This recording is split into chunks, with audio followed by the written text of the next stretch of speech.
wasiirka cusub ee wasaaradda maaliyadda xukuumadda Soomaaliya ayaa sheegay in la joogteyn doono mushaaraadka shaqaalaha u shaqeeya hay'adaha dawladda isla markaana lala xisaabtami doono.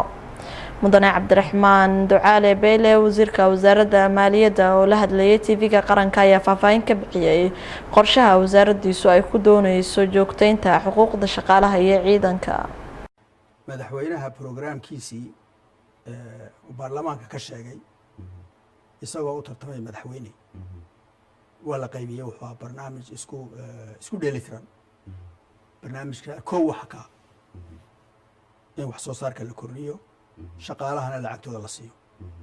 prime ministerku ku gudbiyeen isaguna kaasa iyo aad iyo aad ugu dhawaa labadu markaa waxay nagu hogaaminayaan waxa weeye in aan shaqaalaha laba waxa jira mas'uuliyad iyo xuquuq weeyaan ayaa jira mas'uuliyad iyo xuquuq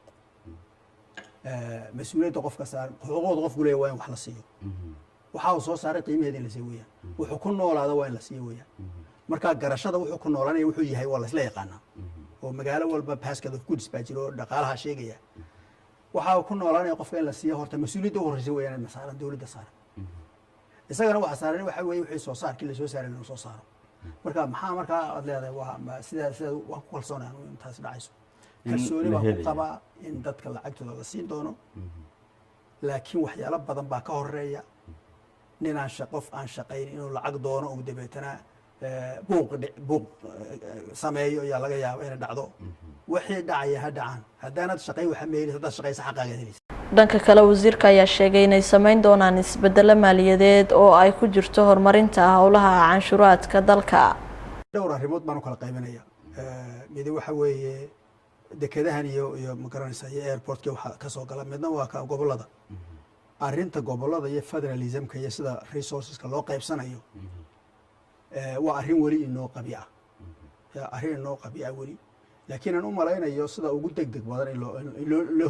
loo gudageli doono loogana wada shaqayn doono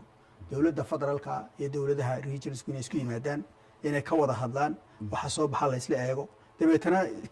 iyadoo la isku dhan yahay qiyaasteeda la galo ayay noqonaysaa laakiin laba qaybood ayaa loo kala saarayaa isticmaalka dakhliga soo gala waddanka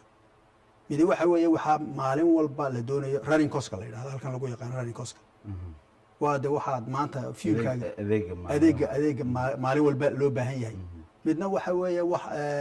hantimi guurta lagu samaynayo wadooyin in la sameeyo in la sameeyo beera la sameeyo oo laga hortago abaaraha iyo dhibaatooyinka in biyo xidhan la sameeyo waxyaalaha waaweyn now waxyaalahan yaryar inaan inagu isku filaano weeyaan waxyaalaha waaweyn dawladdu markiisa inuu kala yihiin aad u liitaan iskuma filla adduunka caawiya ya banka adduunka iyo banka afrikaanka iyo ka islaamiga iyo united nations waxoogaa yaryar ka yimid dadkaas caawiya lacago fara badan baa dadka la siiyaa laakiin lacagahaasi waxyaalo fara badan bay ku xidhan yihiin oo la yidhaahdo dawlad wanaag ya dawlad wanaag horta number one waxyaalaha yaryar ee hoose adeega maalmaha inaad adigu ku filaato weeye aan arko inaad ku filan tahay